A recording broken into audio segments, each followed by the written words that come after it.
Hi everyone, welcome to Around the Cake, and today I want to share with you an interesting recipe of the chocolate cake. I've never tried this recipe before, but I kind of like how it turned out, so here we go. The main ingredient for this cake is a Guinness beer, but no, this video is not sponsored by Guinness or any other companies. The full recipe is in the description box below as usual.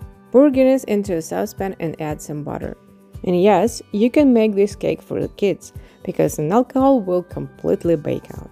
Bring your beer and butter mixture to simmer over the medium heat. After your butter is completely melted, let it boil for 5 more minutes. Turn up the heat and add the sugar. Sift the cocoa powder into your mixture. Don't skip this step because usually there is lots of clumps in the cocoa powder and you don't want them in your batter. When your batter is still liquid, use a spatula to stir it. Don't use a mixer if you don't want the batter splashes all over your countertop, your backsplash, and even your face. Yeah, I've been there. Set the beer mixture aside and meanwhile, beat the eggs with buttermilk or yogurt until they completely incorporated. Pour your beer mixture into your eggs mixture. Sift the rest of your dry ingredients. I find that using a separate bowl is less messy, but sometimes when I'm lazy, I sift them right into the batter. Add the half of dry ingredients to the batter and stir with your spatula or hand whisk. Don't use mixer, trust me. Add the other half of your dry ingredients and finally we can use a mixer.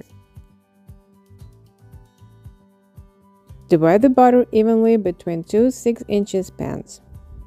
Bake for 40 minutes at 345 degrees Fahrenheit.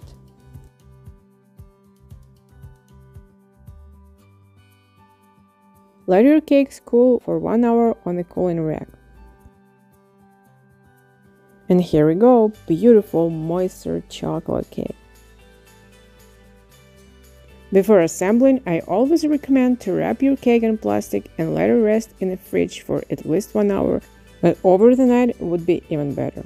During the resting, the moisture in the center of your cake spreads evenly to the edges. And if you want to cut the cake in layers, you're not gonna have as many crumbs as you have if you do it right away. I will be happy if you guys gonna use this recipe for your cakes, and let me know in the comments below how do you like it. These layers I'm going to use in my next video for a special cake. So click the bell button if you don't want to miss it. And don't forget to subscribe.